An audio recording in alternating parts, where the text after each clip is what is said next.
We're cooking on a lane. Hey, welcome to the Southern Passion Lounge. I am your host, Chef Amadeus. Happy Monday to everyone. I want to thank everybody for tuning in. We're going to have another great show.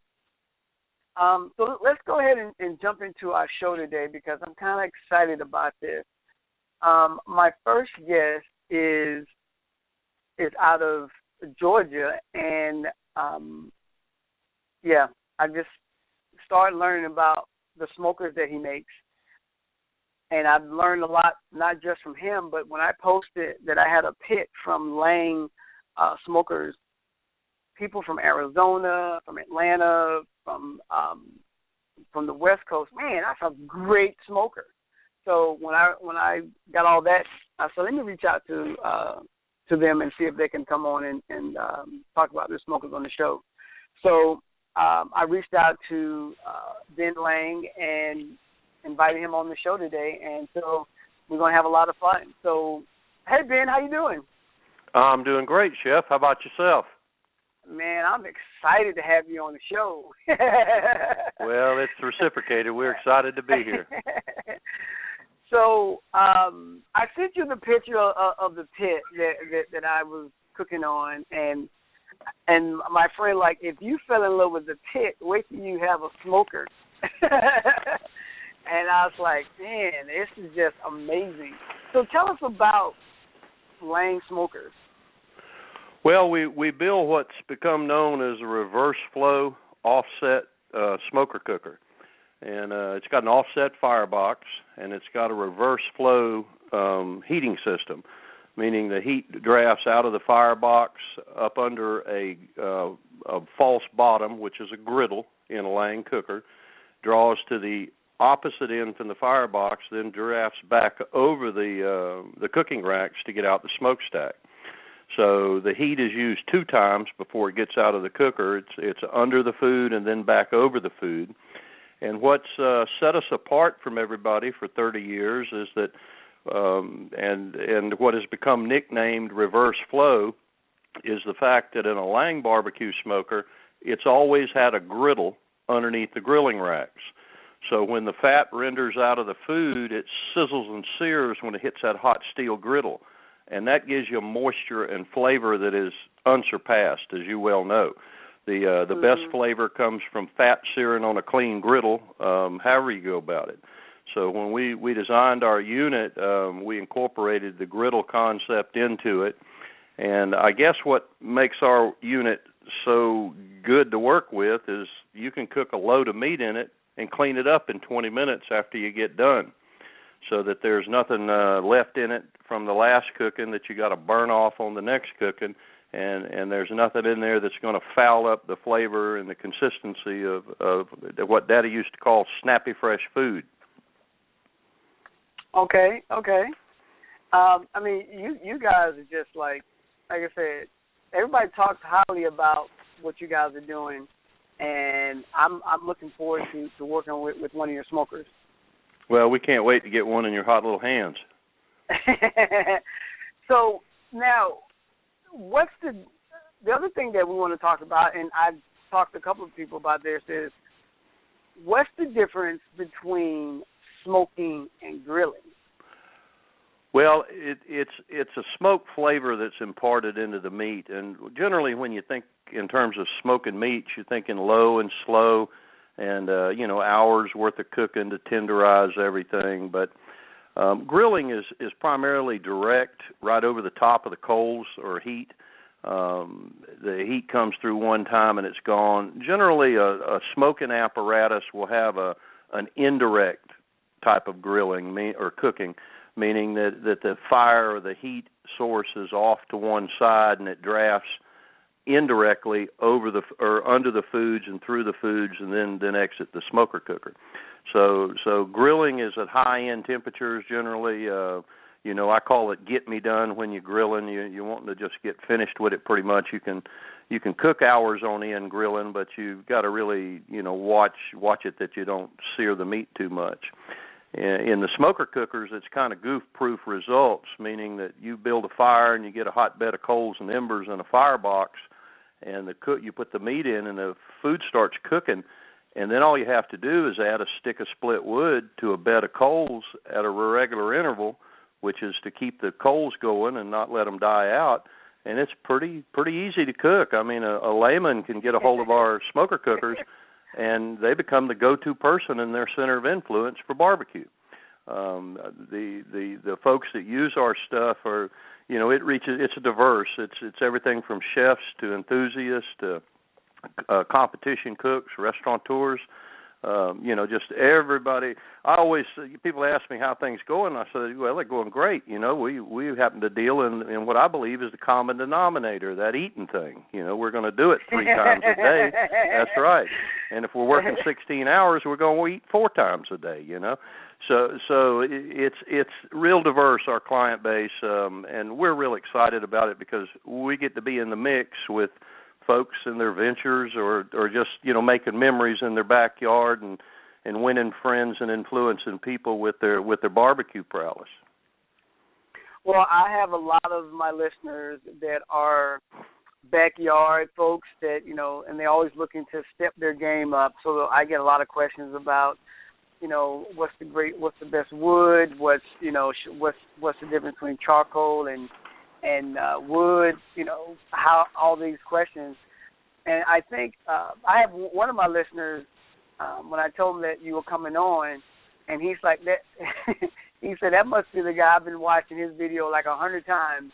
So apparently he's been to your websites a lot and is really trying to decide on what smoker fits him. So how do you let people know which one is good for them? Well, of course, like you say, at our website, langbarbecuesmokers.com, that's LANGBBQsmokers.com, there is a section there that helps you with that question, how to pick out a cooker that fits your needs. And you're absolutely right, Chef. Most folks that have cooked and gotten by with what they've cooked on, they're ready to up their game, so to speak. They're at a point where the $200 and $300 get them by grills have got them by long enough, and they don't want another one. They want something that's right. A lot of people have made down payments on a fine cooker and still don't have it, because of the virtue of the smaller cookers that they've gotten by with. But our cookers are 1/4-inch plate steel. That's one of the things that set them apart.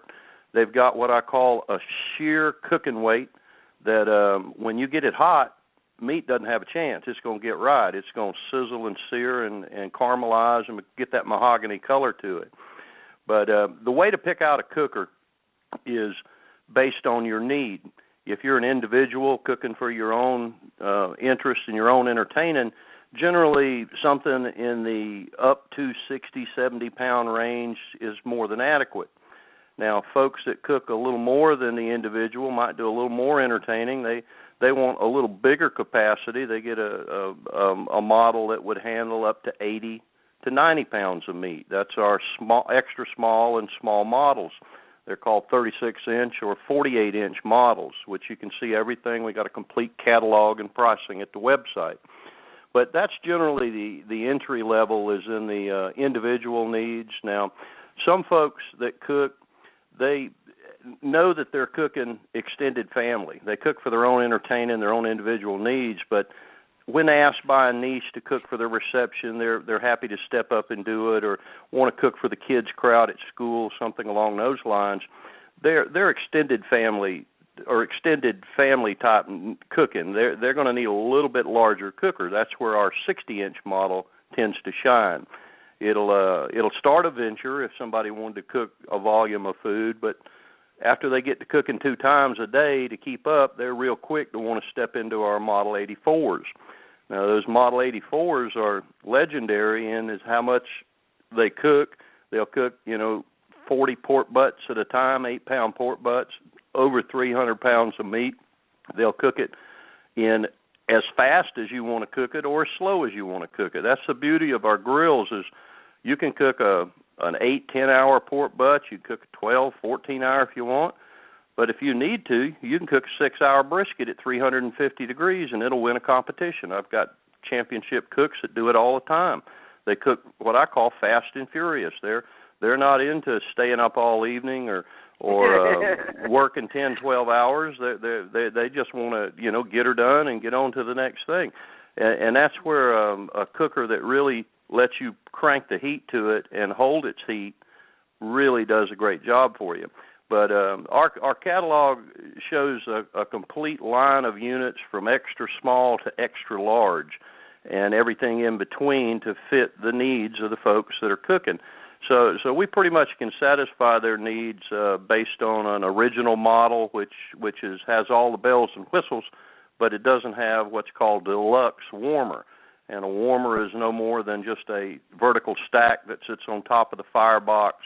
It allows you to hold pans of food you've cooked or bring up sides in it. It's just additional cooking space on the rig itself. So our units are either bought original or deluxe.